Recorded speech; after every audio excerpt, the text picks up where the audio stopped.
Welcome to the Marina Skua Podcast. The last few weeks have marked a slight change in the way I've been working on projects. If you've watched previously, you will notice that over the course of the month between episodes, I tend to work on a lot of different things. And I like that. I like, spending a little bit of time on this thing and then moving on to another thing and swapping back and forth. But with the ongoing wrist issues, which I've mentioned previously, I've been focusing more on projects that allow me to take time to be aware of what my body is doing. And so if you watched the last episode, you will have seen that I was doing some weaving, and the weaving I did in that episode became the dress that I'm wearing. I'll show you quickly here. It's wearing it under a shirt because I'm having to layer up. The weather has turned from very, very hot and dry to lots of storms over the last few days. I'm not going to go into great detail on the dress because I have written a blog post about it, which I'll put a link to below for you. And there's also a video about the construction and design of the dress on my subscription channel on Patreon if you're interested in seeing that. And following on from this dress, which was really my first attempt to weave fabric specifically for sewing with rather than to create a scarf or a wrap, like a finished object in its own right. I got a new heddle for my loom, which means that I can weave finer fabric, and I've got the finest heddle that is available for my loom. It's a rigid heddle loom, so I am slightly limited in what I can do with it. But I have created this fabric, which I am just so pleased with. It took me a while to decide what I was going to do. I like to work out how best to optimize things I have. Both of these are woven from yarns that I had anyway. So this one was woven from grey lamb's wool, just a single lamb's wool that's actually designed for weaving, which I have a few cones of, which I overdyed in a brick red. And then the weft is a sort of pale terracotta orange nettle fibre. So nettle behaves sort of similarly to linen, but it has a bit less of the stiffness you associate with linen. And so I love how this fabric has come out. You can see it's a bit crumpled because it's been possibly a couple of weeks since I finished it. And in that time, I've just been periodically taking it out and throwing it over myself and seeing what I'll be able to do with it. And I love it.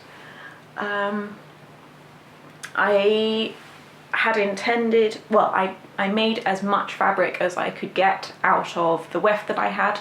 So once again, I did some calculations based on the amount of yarn I had and got as much fabric as I could from that. The problem with this is I would like to make garments from it because I like to make garments, but if you can see there, it's really quite sheer, and it's sort of a bit hit and miss with fabric as to you can get away with a little bit of sheerness, but for this I think it is just a tiny bit too sheer. So I'm going to have to line it because I don't want to have to wear like a petticoat or anything underneath it, because that's just more layering than I can be bothered with.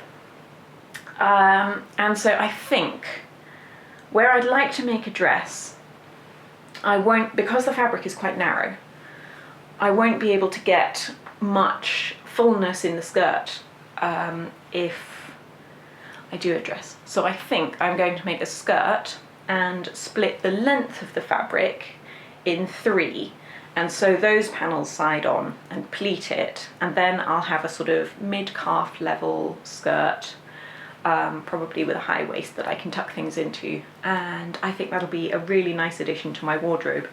And because the fabric is wool and nettle, it's very breathable. It will be a bit warm, and so I think it'll be really nice for layering up, either for cooler weather like we've got at the moment in the summer, or with lots of knitwear and coziness for the winter. So I'm really pleased with that, and that took probably a week of making time in total. And so, yeah, that was a really satisfying project. Now, the other thing that I have been working on quite a lot is this jumper, which I showed last time. It is a design that I've come up with for yarn, given to me as yarn support by Garthenor. So it's all organic wool. The grey, which is what I'm knitting the body with at the moment, is naturally light grey Shetland. This colour is called Shale. And the green is a dyed Romney.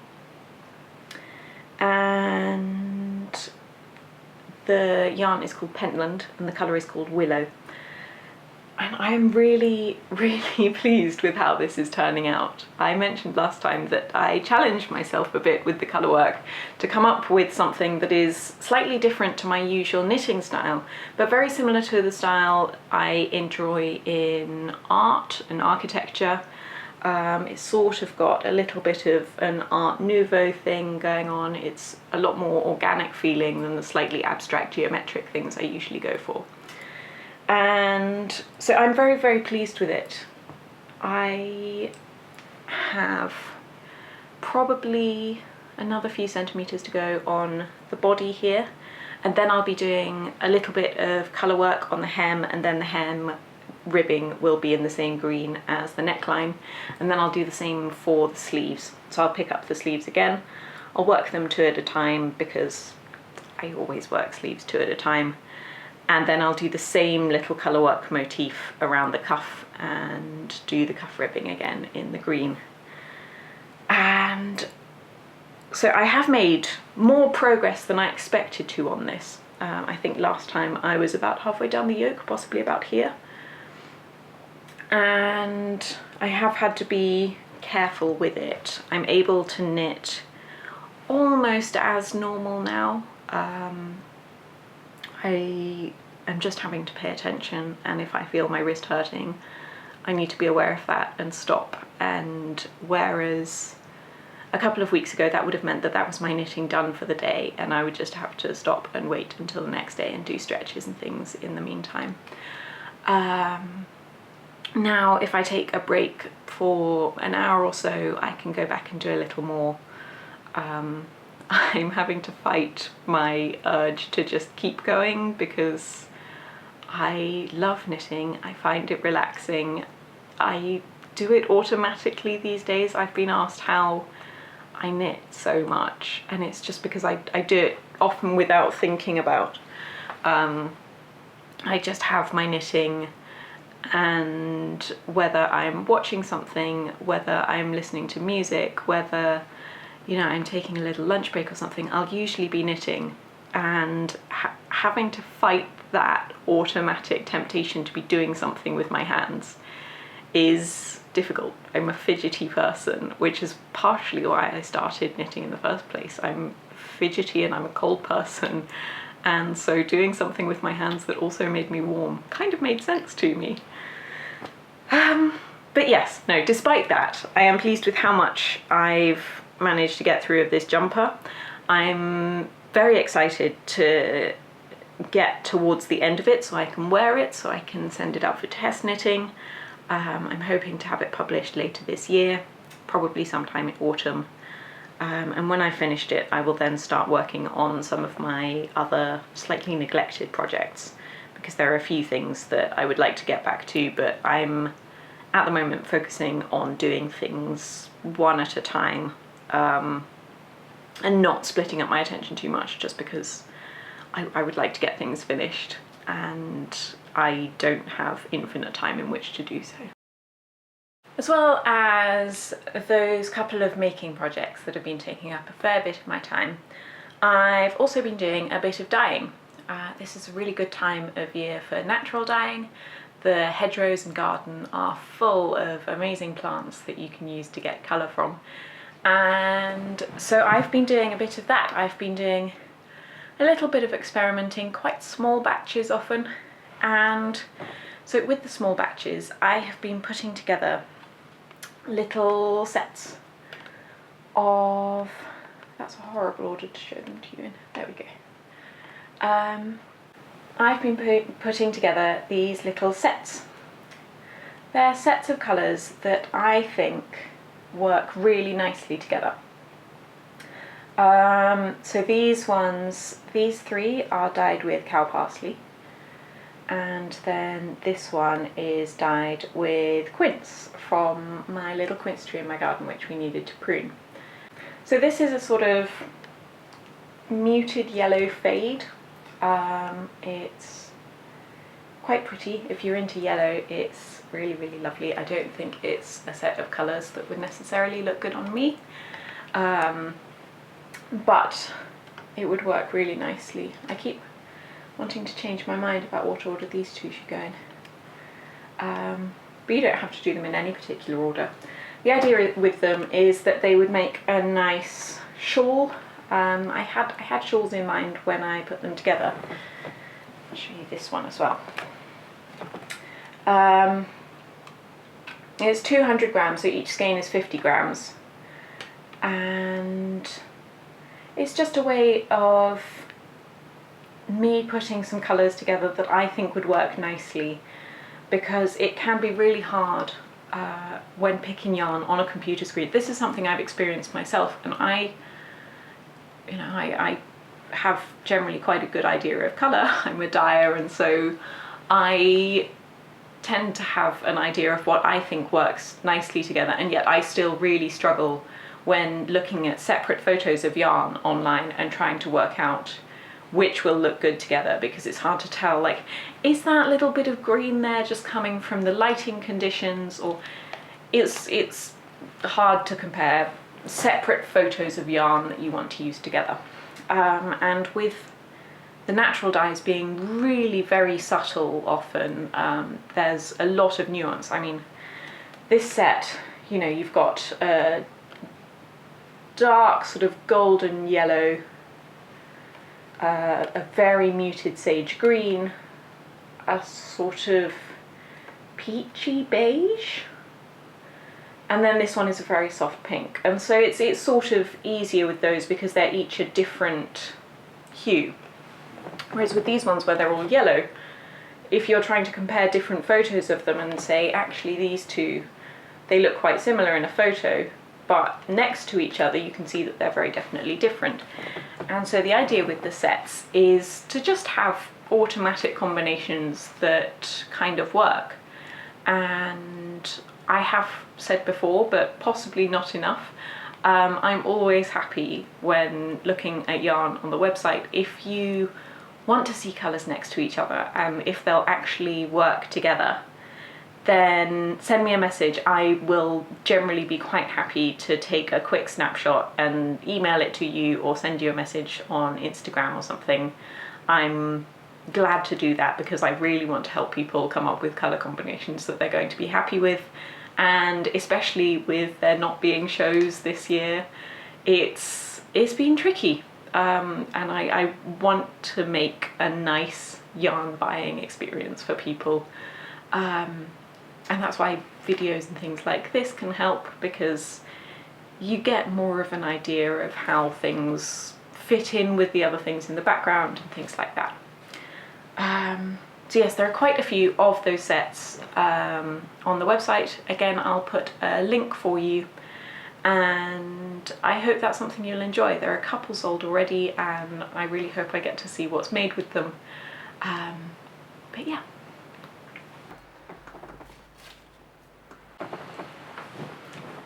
Now, I said that I've been doing a fair bit of dyeing, and this is one that I'm really pleased to be able to show you, because I recently, for virtual shows, I've been doing a special edition colorway each time, and generally they have sold on the day, sold out completely, and so I've not been able to show them to you or really show them off as well as I'd like, because they're out the door before I get a chance to chat about them.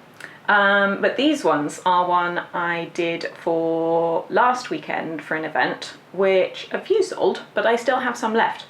And so I wanted to show them to you because I really, really love this colour. I mean, you can probably tell if you aren't familiar with my colour taste just from what I'm wearing and the fabrics I've shown you. I really like these warm, sort of terracotta-y, slightly autumnal colours. This one is called Heathland Sunset, and it's named after when I used to live in Surrey. I've lived in Bath for most of my adult life, with a few breaks in various countries, but mostly I've lived here in Bath. And a couple of years ago, my husband and I lived in Surrey for his work. It was generally a bit rubbish. It's a lovely place, but I didn't know anyone other than my knit group, who I still miss dearly. And one of the things that was really lovely about living there is the heathland, which we don't get around here. So it's generally chalky soil. You get a lot of heather and gorse and birch trees and pine trees, and it's a very different landscape to what we get around here. And in the summer, when all the heather comes out, you have this marvellous soft purple, which you can see a bit of in here. And I love that, even though it's a colour that on its own I wouldn't necessarily wear, but I think toned in when you've got the evening light and amazing clouds and sunsets, and that light catches on the hillsides and you get this amazing golden orange tone, that was just perfection. And so this colourway was sort of meant to capture that feeling, and I'm really, really excited with how it's come out. And so yes, I just wanted to show it to you and let you know that there are a few skeins in the shop now. The yarn is my Mendip 4-ply, which I'm actually running low on now. Both of my Mendip yarns, so the 4-ply and the DK, I've got plenty of the Stormy 4-ply, so the naturally coloured base. This is dyed on the white base. I'm down to my last stock, and so I've placed a slightly scarily large order with the mill to have more spun up, because it's custom spun for me. And so yeah, I'm hoping that that will be with me in good time. I'm hoping it'll arrive, at least some of it, for September. And then I'll be able to dye up more. But in the meantime, I've just got a last few skeins, and I'm really pleased with them.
Now, I'd like to talk about a pattern which I can't really show you because I don't have a sample, but I will add in some pictures. Solène Leroux is a lovely French designer whose look I've admired for a really long time. I think she has quite similar colour sensibilities to me, and an eye for detail as well as simplicity of structure that I really like. And she has designed a cardigan in my Kaya baby alpaca yarn. It's called Cornerline, and it's quite a simple crew neck shape, a fairly traditional silhouette, but it has lovely sort of lacy cabled textured details down the back and twisted ribbing around the neckline and the front button band.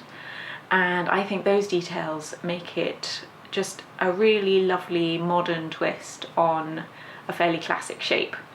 And it's been designed specifically to complement the alpaca yarn, which is quite lightweight, so it makes it a really good layering piece for all year round. And so the colour Solène used is Persephone, which is this purple colour with some sort of orangey gold areas in it, which make a really interesting mottled effect, what I like to call a brindled look, which is a sort of pattern of colouring you get on some animals. Just a sort of gentle variegation with very subtle colour pooling. And I really love her version, and I thought I'd just show you a couple of similar colours that you could consider using for the cardigan. So this one is called Medea, and it's the same base purple colour as Persephone, but it has these gorgeous sort of vibrant pinky red raspberry coloured areas instead of the golden orange, and I really like that. Like, I think it's a surprising colour for me, but I do have this weakness for like a really rich purple with a berryish pink, and I think that one's loads of fun.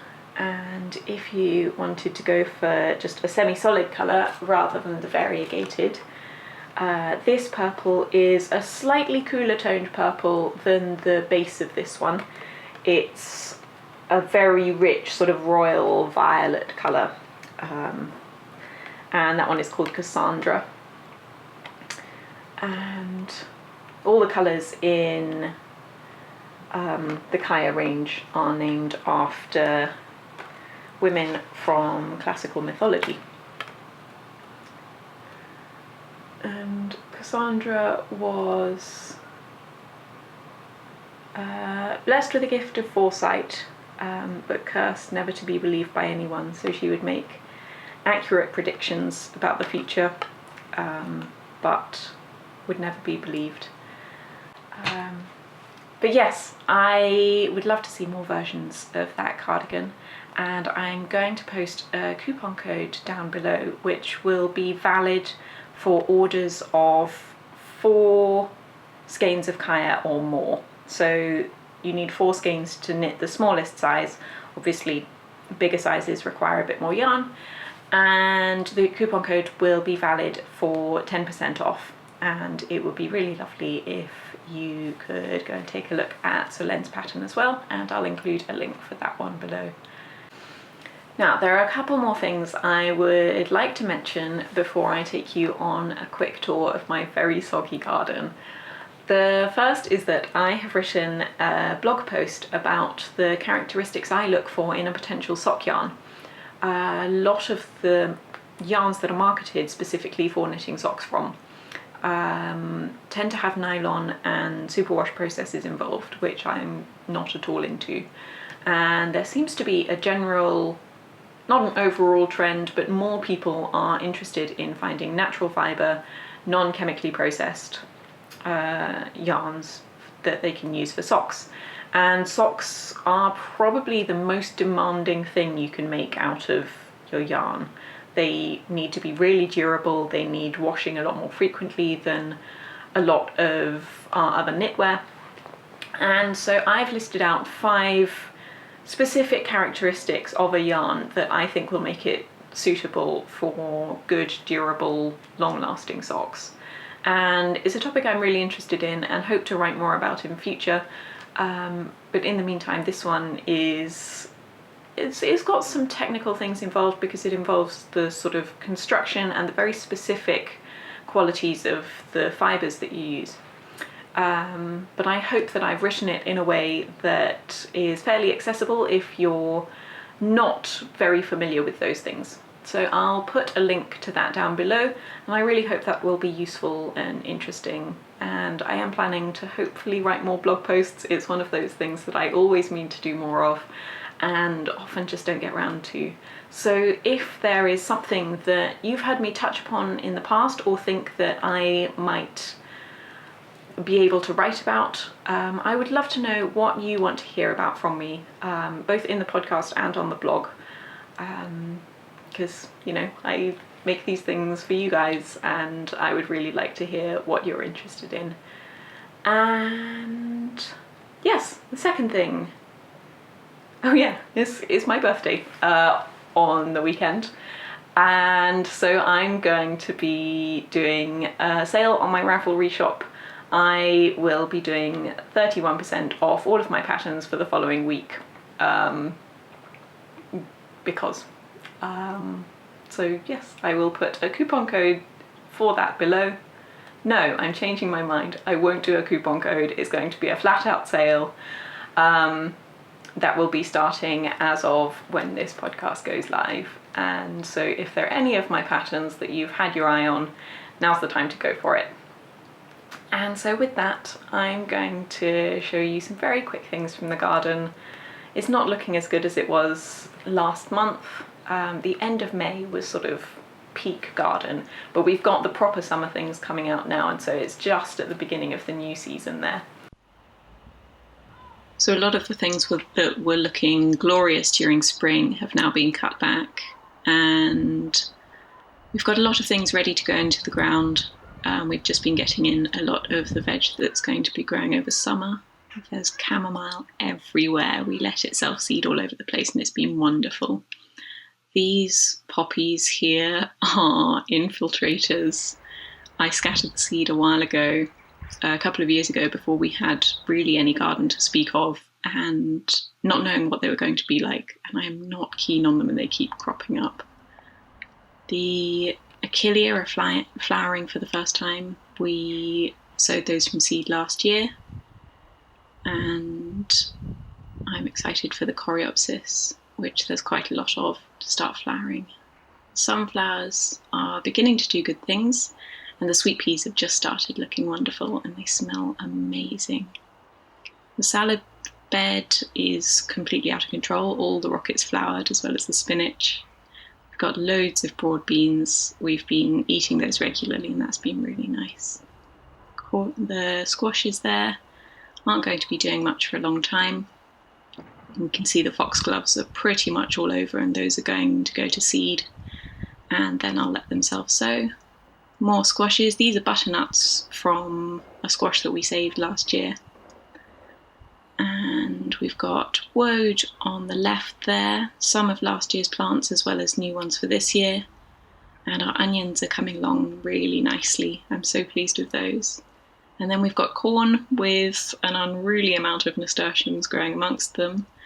And the peas are looking wonderful. These are one called Blauschocker. And so you can see the pods are a really amazing dark purple. And the flowers are mostly over, but they're exactly the same colour as the potato flowers there. Messy corner area with a little pot with tomatoes and beans there.